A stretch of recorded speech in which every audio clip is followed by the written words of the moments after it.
Welcome to After the Game with Indiana Sports Beat Radio, presented by Endeavor Hospitality Group and Andy Moore Honda of Bloomington.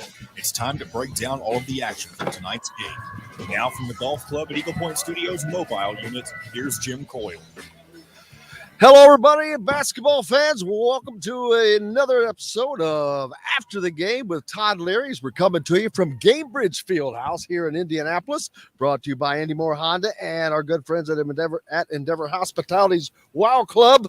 Hope you're doing well. It was another fun game if you're a Hoosier fan because the end result was a 30-point win. Todd Leary, how are you, sir? I'm great. Fun day to get to watch all these good basketball games and football games. It's a good day. Speaking of which, before I forget, I want to give a shout out to the entire Indiana athletics program this weekend. About the volleyball team today. When Indiana basketball, it goes 2-0. You get the road win Friday night at Xavier. While they were gone, the wrestling team was using Simon Scott Assembly Hall to beat number 23 Princeton. So a great win for them. You don't hear Coach Escobedo doing a great job of getting that program up and running. Congratulations to him. Steve Aird with the volleyball program. They have been knocking on the door. And if you don't know, the Big Ten is, I didn't know this until the last couple of years, but it is the toughest volleyball conference in the United States, bar none. And so Indiana has been making inroads, some tough matches this year, but to knock off number 5 Ohio State, was that on the road? Yeah, at Ohio State. Holy cow. And the women's basketball team, of course. I don't want to forget them. They're 5-0. Don't forget the football team, too. I haven't gotten to that. The women's basketball team is 5-0, ranked 12th in the country. And then the shocker of the weekend, of course, Indiana goes on the road to East Lansing and knocks off Michigan State. And just that was just as surprising a win as I can remember. That's a gritty win. That's just a gritty win. They shouldn't have won that game. They got far behind. That's just grit. That's grit coming back and winning that game. When you get behind like that, first of all, it's at the end of a miserable season. Right. You're on the road. The first half, you just got your ass kicked, basically. And to come back and do that it's astonishing to me that they didn't quit, that they kept pushing and plugging. So congratulations to Tom Allen and that team. I mean, I know a lot of people, it's not been the greatest of seasons. It hasn't. And this is not going to make up for the entire season, but all night long, last night, I was like, man, you got to take your hat off these guys. I mean, they're working their butts off. So that's why I was getting on people saying, you know what? Hey, forget football. Let's get on to basketball. And I'm like, man, there's 85, 100 guys on that team that are busting their ass. So just don't forget about them. Let them just because they're not winning. It's not, don't want to bail ship on them. But congratulations to those guys. But we're here to talk hoops, man, and plenty of it today as another big win by Indiana. It did not start out that well, Todd Leary. The shooting was not what we'd call up to par from the standards of back in those days when you were playing, but man, they got it turned around. They initially they were shooting like 17%, and I don't know. I have to look to see what they ended the game at, but it was around 49%. But man, early on, were they just taking bad shots? Some shots just weren't falling, but some of the shots were rushed a little bit. What? Yeah, I mean, I saw a lot of people commenting on the fact that, and even the announcers for the game were commenting saying they thought Jalen Chapino was forcing things, and I couldn't disagree more. I thought he was taking shots within the flow of the offense. His shot, they just didn't go in. If those shots go in, no one says a word about him forcing things. And the thing to me that is so great at this point in the season is I think we're all excited about how I think Malik Renew, did I say it right this time? Yeah, and before we get too much deep into this, I'm going to have you drop out real quick and drop back in. Your mic is scratching. Is it? Yeah, so it's probably just a connection. Well, it's probably on your thing there. So it's probably just a connection.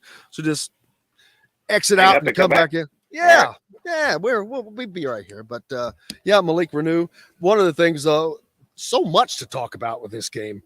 So wait for Todd to get back here. Started out at 17% field goal, like I said, but they got that turned around. Trace Jackson Davis had a great game by the half. He had 13 and 10 at halftime. So there you go. Welcome Is that back. any better? Sounds better already. All right. Sounds better already. I mean, what I was saying about Jalen, Jalen, what I was saying about Jalen Hood-Schifino is we've, I think Malik Renew, we are excited because I think he's overachieving into what we thought we might get out of him production-wise this season. We're only 4 games in, but we're still getting a lot of more than what I think we expected from him early on. Jalen Hood-Schifino is going to be the exciting part because we're probably getting about 40 or 50% of what we're going to get out of him throughout the season. And that is what makes this early part so exciting because he hasn't played that well. I'm the first one to admit he hasn't played to where I know he's going to get to play to, but he is legit. He is 100% a pro, and he's going to make a gigantic impact on this team. That's what I'm excited about. But I didn't think he was forcing things at the beginning of the game. That's why they take the stats at the end of a game, because they're going to even themselves out throughout. And they start out at 17%. Yeah, of course that's not what you want. But, there's a ton of these games where it's a lesser team in a Miami of Ohio versus a ranked team in Indiana. And they hang with them for a certain period of time. And then, it tends to even itself out. By the end of the game, they're down 30. Yeah, on the day, Jalen Hood-Schifino was 5 of 12, 2 of 4 from behind the arc, which is not bad. Did not get to the free throw line, but he ended up with 12 points, and he's doing a lot of other things out there. So he's just got to keep shooting. I mean, that's one of the guys. He'll shooting wise, I'm not worried about him. Like he has a good looking shot. He's going to have nights where he's not missing anything. Yeah, he's going to be fine. Like that part of it, I'm not concerned about. He is so comfortable out there on the floor. He's such a big part of everything. Like I couldn't be more excited about him. And I know obviously Renew is just exceeding expectations early on. I know he's extremely talented, but I think he's exceeding everybody's expectations. I don't know what I did, Michael, but I appreciate it nonetheless. And thank you so much. Appreciate everybody. Indiana started out 3 for 5 to start the game. Then they went on an 0 for 7, 1 for 12 run in the beginning. Now, if that's against one of these tougher teams, that's going to probably create some problems for Indiana. Fortunately, they were playing against a team where they could get by with that today, and they did. But like you said, it ends up coming around because then they ended up going on a streak where I think that they hit 9 out of 10 shots. So it equals out. As long as and in these scenarios, like this might sound weird, but sometimes it's harder to play against a team like Miami of Ohio because they're going to play a quote junk defense or have 3 guys help, and they're just trying to take away all the interior passes. Like you can see Indiana at the beginning of the game, their number one goal is to get the ball into Trace Jackson Davis. They almost play a 4 out and just swing it around until they could figure out a way to lob it into him. And that's not going to work against, Michigans and Ohio States of the world and all that. So against a team like this, it's almost more difficult to play. Michigan's going to play Trace Jackson Davis probably almost straight up. They're going to play man-to-man heads up. Most of the Big Ten teams will, except for like Nebraska maybe and Penn State and Northwestern.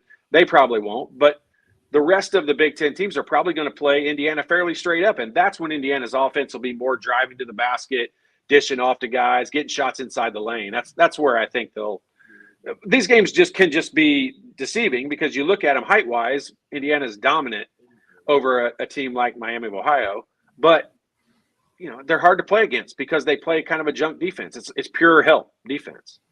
I do not think, Robert, to my knowledge, that Trace Jackson has any strains or injuries. He's probably just sore. Like today. Yeah, he's probably just sore. I mean, he came out and they were icing his back, and they all are. I mean, that's why Trey Galloway didn't play. He's not hurt. Right. He's just dinged up. I mean, when you were playing, how many guys when every time a game comes around, especially in the preseason or not preseason, but early season, when your body's still getting used to this. I was watching CJ Gunn.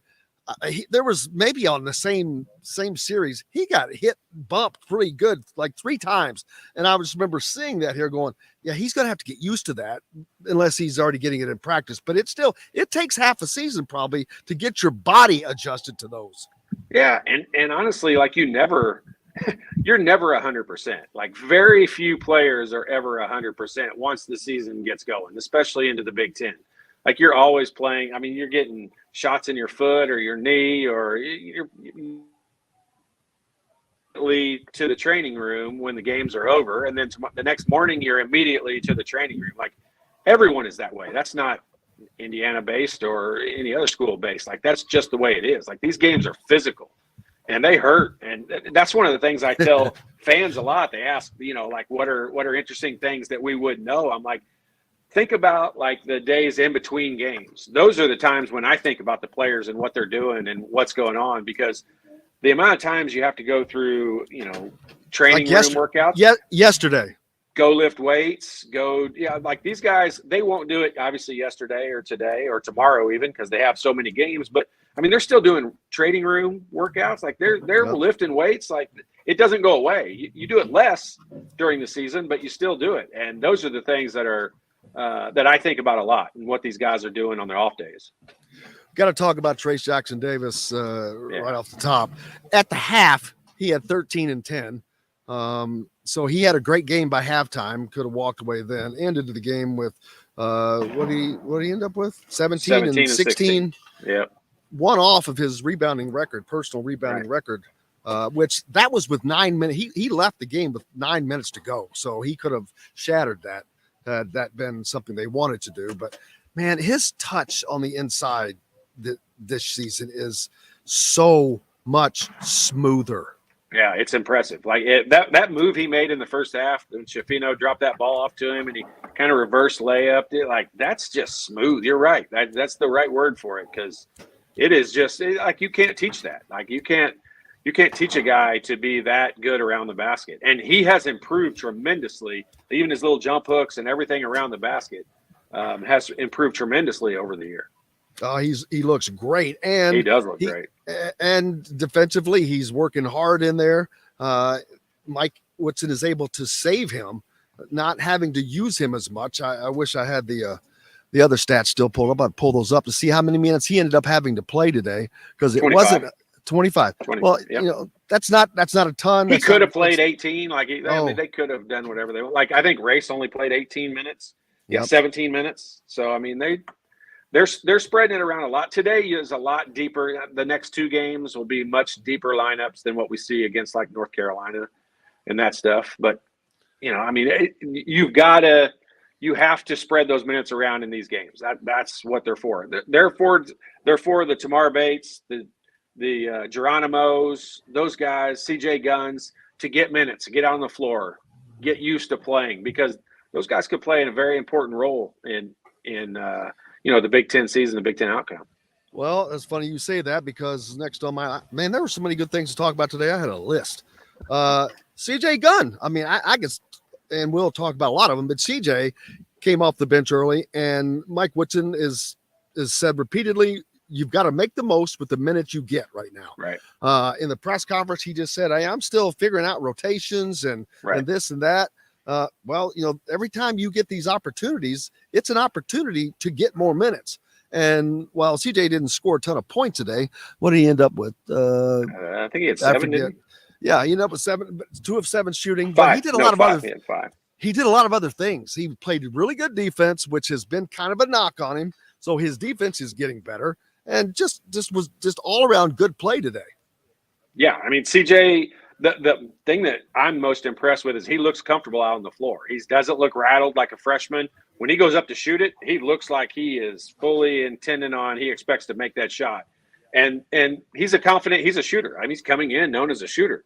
I mean, everybody that comes from Lawrence North is known as a shooter. So I mean, he's coming in with the lineage. I mean, he's in good shape, but he just looks confident. He looks comfortable. And there's going to be games like Xavier. I don't even think he got into the game. There's going to be games he doesn't get in. And if he did, it wasn't for very long. And that's what Coach Woodson's talking about. I learned that pretty early in my career that, you see guys come in and role players a lot, and they come in and they're always trying to get other people involved and all that. And I learned pretty early on, you want to stay on the floor. If you're only in there for a couple minutes, you make some baskets and you'll stay on the floor longer. And everyone can preach defense and all that, all they want. But you make a couple buckets and you're going to stay on the floor. And I think CJ learned that. Anytime you make good plays, period, you're probably going to be staying on the floor. Yeah, but I would imagine. buckets count for extra minutes and extra points. Yep. And speaking of guys that came off the bench, Indiana had 5 guys that came off the bench today and scored 34 bench points today on this game. And Caleb Banks that actually did a hell of a job. He ended up scoring he knocked down like a 3, I know. And he had 6. I think he had 6 or 7 points. Yeah, there was 6. 5 guys that Renew had 10, and then the others had like 5 or 6 or 7. So you've had all those guys contributing in scoring and defensively and in other ways. The bench that Indiana has right now is looking pretty good, and they were without Trey Galloway today. Yeah, that's why CJ got the minutes because of that and made the most of it. And in these next few games, we'll continue to see larger rotations and larger minutes for the guys off the bench. That's what these games are for. That's why these games are in there, to get some experience and get game type, play against somebody other than who you play against in practice. And as long as you can make the most of it, you do good things.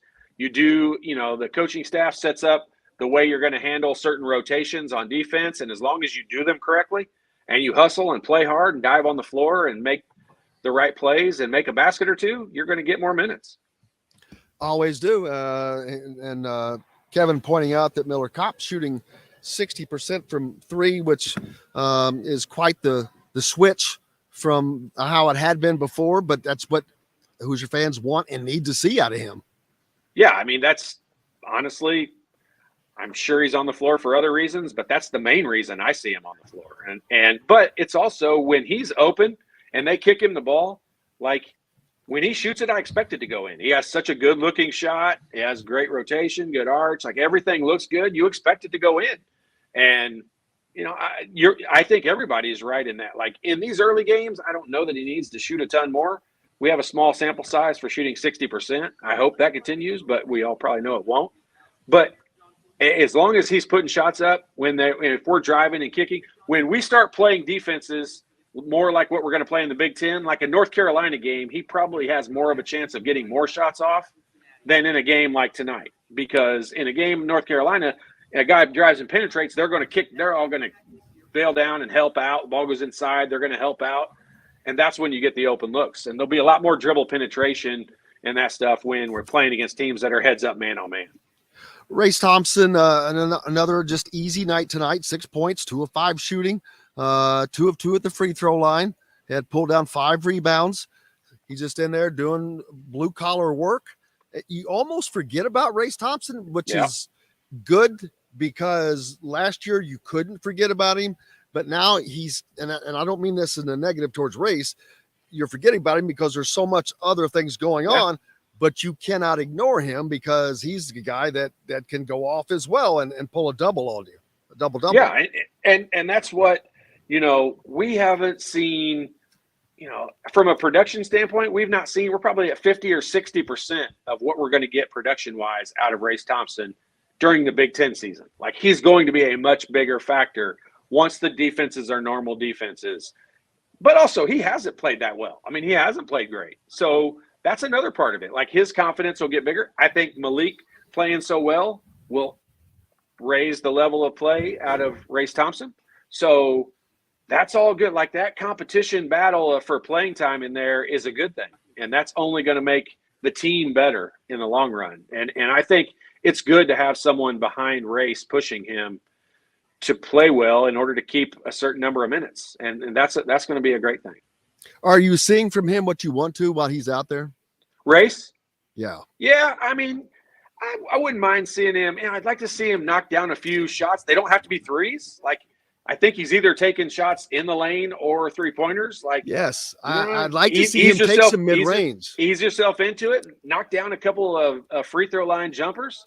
I mean, that would be something I'd like to see out of him. But, in the long run, I think we'll get to that point. That's more of what will be open in Big Ten play, or when we play North Carolina and Kansas and Arizona. I think we'll see more mid-range game out of him. But, yeah, I'd like to see a little bit more. I'd like to see him be a little bit more aggressive. But if he was more aggressive, then I think people would say he's forcing things. So that's like they're saying about Hood Schifino right now. And so he's just easing his way into it. You know him. He's not a guy that's going to go out there and try to score 25. If he does, it just happened that way. He's not going to put up bad shots. Did you see any ill effects from them not having Trey Galloway today to come in? Yeah, I mean, in a game like this, no. I think one of the things we want for these games is for a guy like Trey Galloway to continue to build his confidence shooting the basketball. We're always going to get effort out of Trey. We're always going to get energy level. That's what they always say about guys when they come in off the bench like a Trey Galloway that just raises the level of play. Even if there's a lot of teams that when their second unit comes in or that like 6th, 7th, 8th guy comes in the game, the level of play drops off significantly. And that's where I think Trey gets a lot of praise, as he should, because it doesn't drop off. And one is, he doesn't let it, but two, he's got a high energy level and he makes a lot of things happen and he's around the ball a lot and he just seems to make plays. And that's a good thing. That's a good way for people to describe you when it comes to being a basketball player, and especially a guy that's coming in the rotation off the bench. So, I mean, I would like for Trey to be able to play in these games to gain his own confidence, keep knocking down shots. His jumper looks totally different this year than last year. He doesn't have that hitch in it. He is much, much more comfortable shooting the basketball. But there was a couple times in the Xavier game, I thought he passed up shots. And I think if he's able to play in these games more often, I think he'll get past that point. And whenever he's open, he'll shoot it. I mean, if Miller Kopp passes up shots, you want to scream at the TV and say, that's what you're in there for. And you kind of want to do the same thing with some situations with Trey Galloway because he passes up a lot of open shots. Xavier Johnson, coming off of his big 23-point game today, actually played very conservatively within the frame of the game. Only 7 points, only took 5 shots, hit 2 of them. Didn't force anything, 3 of 5 at the free throw line, 5 rebounds again, 4 assists. I mean, that's okay. You don't have to score 23 points every game. He's active all in every facet of the game. Yeah, I mean, he's kind of what makes the engine go right now. I mean, maybe Hood Schifino down the road. Maybe it's a combination of both of them, but he's the guy making the engine go right now. And, when Indiana was struggling against Xavier down 9, he's the guy that made a couple of baskets. Today to get the game going, he's the guy that made a basket right off the bat. He's the guy dribble penetrating, getting guys open looks. And, he's invaluable to this team. My only knock on him, I know you didn't ask me what my knock is on him, but he's like a defensive back that's overly aggressive and is going to have their hands all over the receiver until the officials call it, and they're going to see how much they can get away with. And that's what Xavier is on defense. And when he does that out in the open, like when you're guarding a guy out in the open, it's just one-on-one, it's too obvious. And that's the one thing I think he's got to learn. I think the goal for Xavier in every single game should be to get to the second half and only have 1 foul. So play as aggressive as you want, understanding that in that first half, you only get 1 foul. Now, it doesn't mean he has to come out after he gets 1, but I'm saying that should be his goal. And don't put yourself in any bad positions to pick up that second foul. Because then in the second half, you can kind of go wild. If you've only got 1 at halftime, you can go crazy. I think if he could go the first 5 minutes without getting 1, that would be good. It's almost like, I had a son that was the same way defensively. And at the beginning of the game, they throw the ball in bounds and bam, he's attacking a guy right off the bat, 30 seconds into a game. And he would always pick up a foul right off the bat because the officials are watching the flow of the game as it comes. It's not a physical game yet. They're seeing you contact somebody immediately. And that's what Xavier's doing at the beginning of a game. And he does it. He picks up a foul that's either a blocking foul, like riding a guy to the basket, or a reaching foul in the first 5 to 6 minutes of every game, it seems like. And you're right. That's the one he's got to get rid of. He did it late in the first half today, 94 feet from the basket. The guy they haven't even thrown it in yet, and they were trying to inbounds a pass, and he's trying to defend him, and he's just holding on to him like a defensive back would.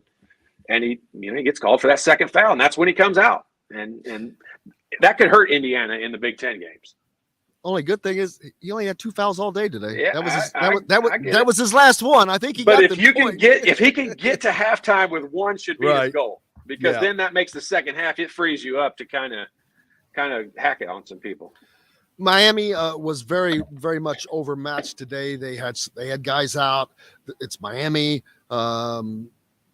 First-year head coach. But they played scrappy. I mean, they were slapping at balls and knocking ball. I think Malik Renew had the ball slapped out of his hands at least 3 times that I saw, because they were just slapping, and just because that's all they had to do was to work hard. But that is good for Indiana. I think that may force them to work hard. It's like that kid that when you're playing that he's much too small, but he's like a water gnat. He won't leave you alone. It's like, damn it. Well, and they were playing that kind of scrappy D today. I know they had the big fella inside, but that is a guard-oriented team, and guard-oriented teams are always scrappy. They're hard to play against. They can drive you they can make you look bad. They can make moves, getting into the lane and making shots. And those guards, that little left-handed guard, Leary kid, I mean, he had good touch, driving to the basket in the lane. So that's a difficult team to defend. I'll put it that way. Now, we ended up defending them well in the long run, but it's a difficult team to defend. The big man, Marambo, I think it was his name.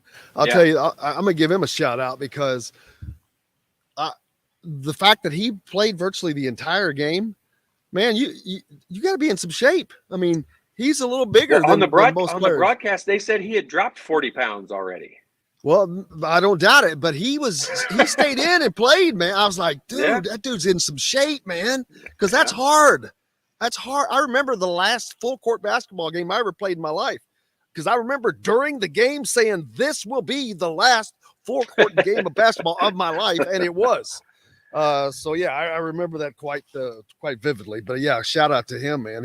He worked on it. Caleb Banks showed he has a nice shot coming in at the end there, but put down points and getting with it. These guys, they are doing exactly what Whitson says. They're trying to make the most of the minutes they get.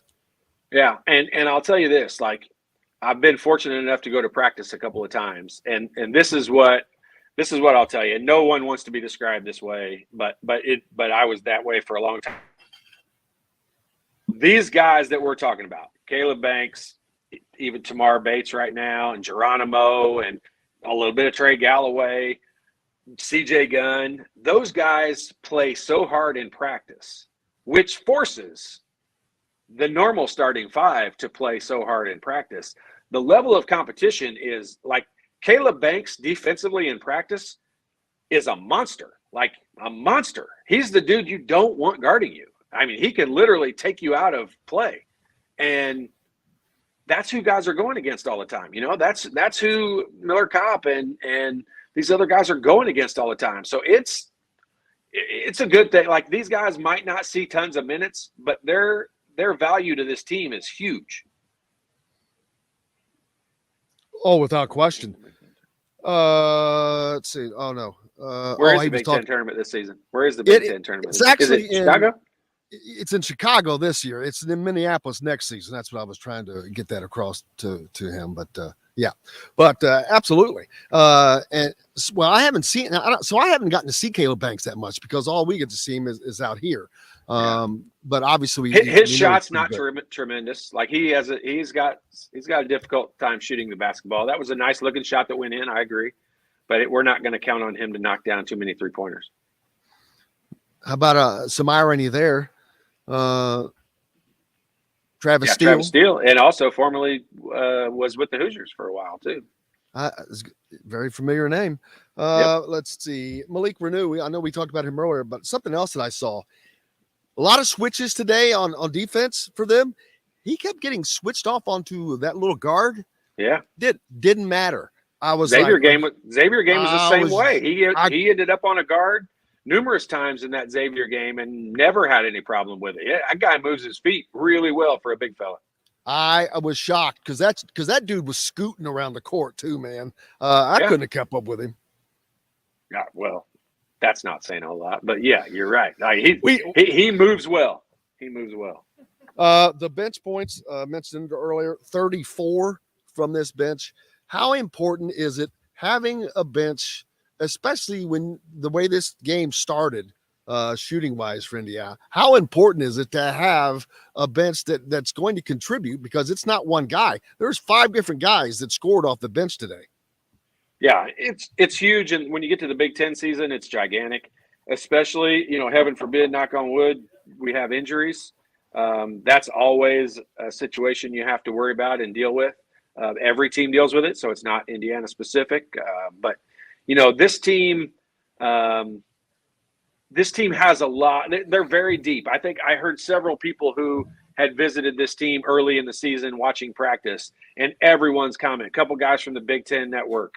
Everyone's comment was how deep this team is. And I think we heard that last year a lot about Purdue. We heard how deep Purdue was all last year. The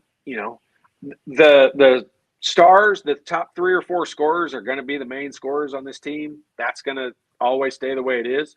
But to be able to have guys that could come in off the bench and contribute, and sometimes that contribution is going to be huge. Sometimes it's going to be a 15-point contribution, and sometimes it's going to be 4. But it's an important 4 points at the specific time you're in there. And so the bench is invaluable when it comes to all coaches will tell you the bench is invaluable. But as I said a minute ago, it's not just what they produce in the game. Like the level of competition in practice, once you start getting into the Big Ten season, practices are not like full blast like they are right now and like they were in the preseason. But those guys have been practicing really, really hard and doing a lot of good things to make this team as good as they are right now. It's kind of a midseason form. Other than shooting the basketball, this team defensively, rotation-wise, and the way they play and as smart as they are, the way they play together, midseason form right now, other than shooting the basketball. Yeah, I think the Friday night was the start of seeing that. Before I forget, I want to remind everybody you're listening to Indiana Sports Beats after the game with Todd Leary. Indiana basketball today as they knock off Miami 86-56 here at the Gamebridge Fieldhouse in Indianapolis. Don't forget, we're brought to you by Andy Moore Honda and Endeavor Hospitality's Wild Club, group of restaurants where on tomorrow night at 7:05 you can catch Don Fisher and Coach Mike Whitson for Inside Indiana basketball. And then on Wednesday, Don Fisher returns with Coach Tom Allen for Inside Indiana football, as they'll be if you where do they do that show from? Where do they do the show from? Southern Stone. Southern Stone. Well, you'll My be there. favorite restaurant. You'll be there eating the catfish bites, man. Catfish bite, man. If you've never had, because it is something to remember. Catfish bites and the Cajun dip that goes with it. It's good. I wish I could stop there on the way home. But I will be having those tomorrow night. I promise you. Looking forward to that. Trace Jackson Davis and Malik, I think, are going to be Indiana's go-to guys by the time the season ends. When it's crunch time, I think both of them are going to be on the floor. But I'm talking late January, February. Yeah, I mean, I think it's going to be situational. It's going to be based on, based on what's going on in the game and who's playing well. I don't think predetermined going into a game that it's going to be always going to be Trace, but I don't think it's going to be Malik as the next guy. I mean, there's going to be games when Race Thompson might be the next guy. There's going to be games where. I mean, at the and before I forget, someone just reminded me that Inside Indiana football is Tuesday this week because Indiana has a basketball game on Wednesday, the night before Thanksgiving. So don't forget that. I'm just talking about when you're in these conference games in February.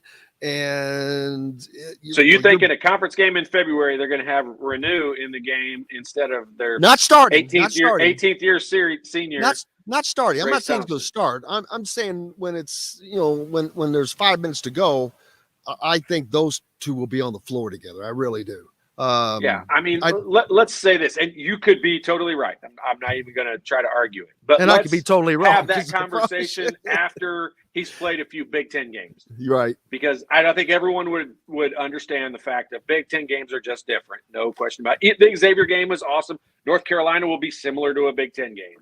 Kansas on the road, similar to a Big Ten game. But we'll see. I mean, we'll just see. I hope he is. I mean, I sound like I'm trying to talk against him. I want him to be that great.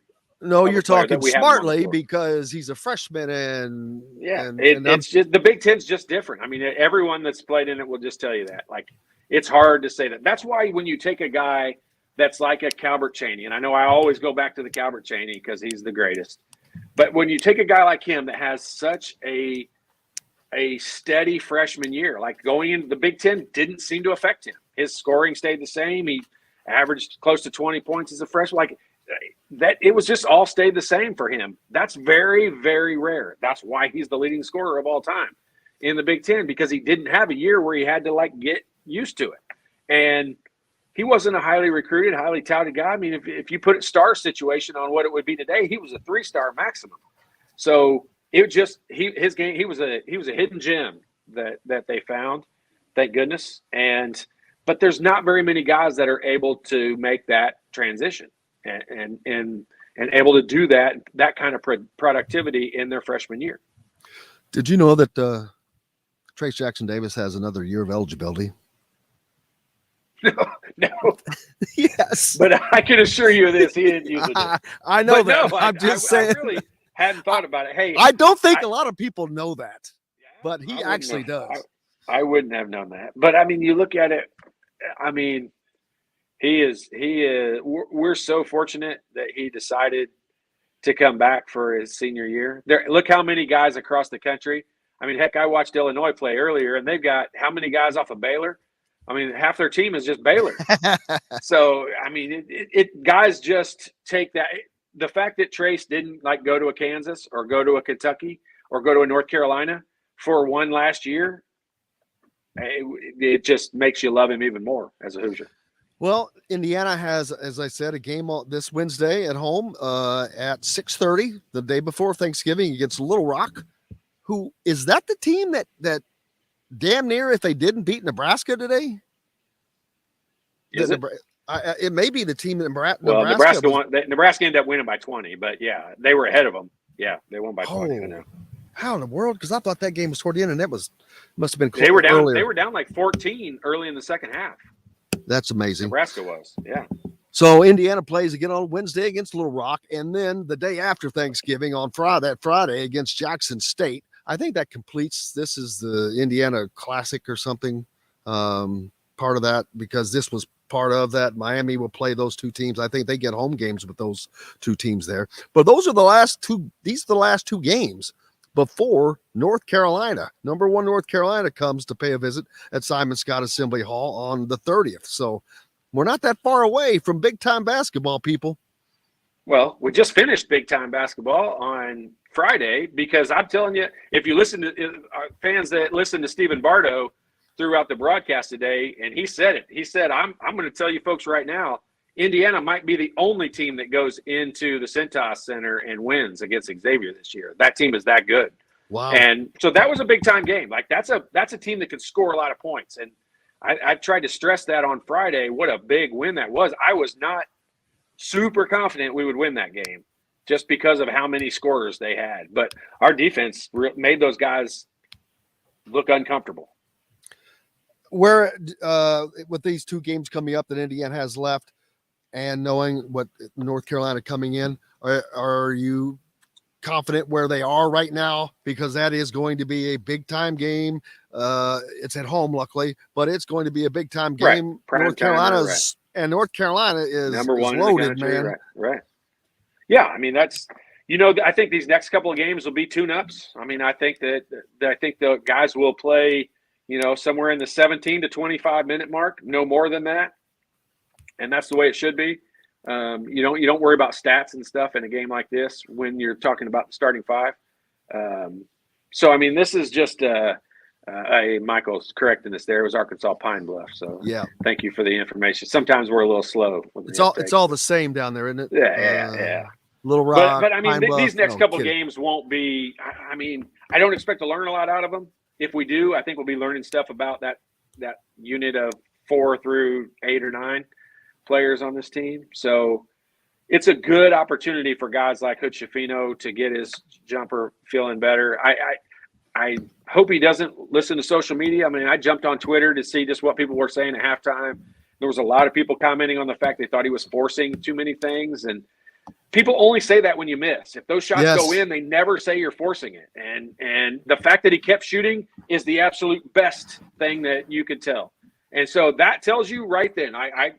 I will tell you straight up, if a guy continues to shoot when he's missing, he's a scorer. He's a guy that's confident in himself and in his shot.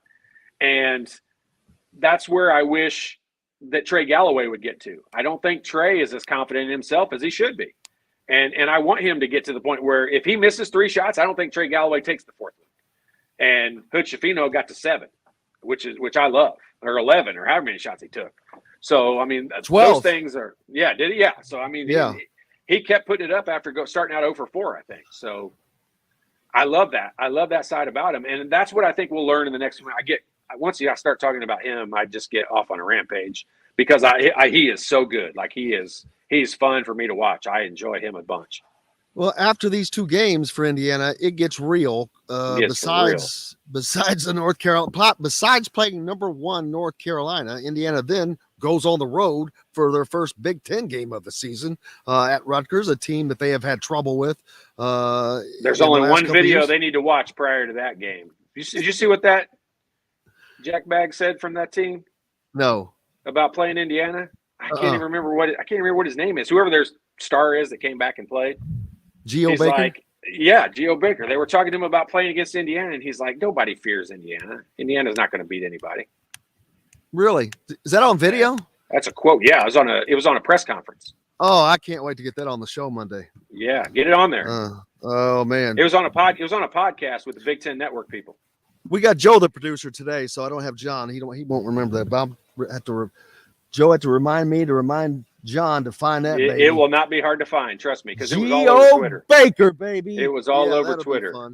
Well, besides the Rutgers game, Indiana then comes back home. They play Nebraska for a home game, which, while that doesn't sound like it should be tough, as it didn't sound like it should be tough, like it didn't sound like it was before. Indiana damn near, didn't they lose 2 years ago to them and damn near again? So, yeah, it's a Big Ten game. You don't want to take any Big Ten games lightly. That's what you learn through all of these garbage games right now. But they go North Carolina, Big Ten game, Arizona, and Kansas. That's a Michigan State type schedule right there. Yeah, that's their next 4 games. So it gets real, and it gets real fast for Indiana. But they're looking good right now, aside from the shooting that seems to just come and go a little bit, but equals out. You just like to see them get a little bit better start, because if they were to get good starts, man, it's like, wow, what could they do with that? We saw it in the last home game, in that, a couple guys made shots early on. I think Trey Galloway made a couple of. He started making shots. They just started going down, and we made a ton of 3. I think we would have made 12 or 13 threes in that game. So, it's contagious. It doesn't make sense. I don't know how you say it. Sean Miller was talking about it. Yes, that's the one, field of 68. Yeah, you'll watch it on a iPad that you don't care about, because you'll want to punch that thing when you're done. I've never wanted to play against somebody so bad in my life. Well, and then it wasn't just Rutgers has a thing for Indiana, because it wasn't daggone, who was their star junior? Ron Harper Jr. Yeah, thank you. He had fun at the Assembly Hall last year, so I think it's time for some people are going to get their comeuppance, I think, from Indiana. I think they're going to get some butt whippings in Assembly Hall this year. Yeah, you know what I hate, though, about it, because I said it earlier in the broadcast, is Big Ten games are just different. They really are. Yep. And to have that place be your first Big Ten game, even though Hood Schifino is very calm and beyond his years, same with Renew, like that first Big Ten game is different. And to go on the road in that place is, Purdue, you saw what they were like last year. Purdue should have beat the snot out of them at their place last year, and Harper hit that shot from half court to beat them, and that place is just goofy. Yes, it is, but we've got. I hope we treat that kid like a step kid. Well, we've got a few games to go before we get there, but can't wait and looking forward to it. I'll be back talking to you guys on Monday. Today's Sunday. It just doesn't stop. It just keeps coming, baby. And then we got games Wednesday night. We're all taking off on Thursday, at least, thank goodness. and then basketball back on Friday. And then for those of us that keep going, the Purdue football game on Saturday. Another huge athletics weekend for Indiana coming up. So hopefully they can just keep on riding this wave because it's a pretty good one right now. It was a good weekend to be a Hoosier. I think the men's and women's team, I have to look and see what happened to whom, but it's very possible that both could be in the top 10 this week. Yeah. With some of the upsets that happened in men's basketball, that's for sure. It's never happened before. I mean, they've never been ranked at the same time before, to my knowledge, either. But that would be just incredible. So good luck to them. Great job for the entire athletics program. Like I said, this weekend, congratulations to all those teams. Man, that was just something. I hope you've had a great weekend, Todd, Leary. You've made ours better. I'll tell you that. We appreciate you incredibly. Hey, stop by tomorrow night. I'm going to have some catfish bites, man. I promise you that. Or anybody else is welcome to come on by to Southern Stone Restaurant. If you haven't been to the Southern Stone, I'm telling you, you're missing a good meal. Next time you book a trip to Assembly Hall to watch a game, go to Southern Stone after you're done eating. It is good. Well, brother, I appreciate you. And thanks most importantly to everybody listening. We couldn't be, wouldn't have a reason to be here if it wasn't for you guys. But thanks to Andy Moore Honda, of course, and Endeavor Hospitality and the WOW Club. Make sure you go there and sign up. Start earning WOW rewards today. Give Todd Leary a follow on Twitter at Leary Todd, and I'm at Jim Coyle ISB. Give us both a follow while you're at it. And don't forget to subscribe and hit toggle notifications so you don't miss an episode of Todd Leary breaking down the action for you. Brother, I cannot thank you enough. I hope you stay warm and enjoy the rest of your day. Yeah, this dude's going to sleep. You, it's man, bedtime for me. I'm about an hour and a half drive away from you, brother. I promise you. For Todd Leary, this is Jim Coyle, and for Joe, the producer, we appreciate you. Until tomorrow, I will see you on the radio.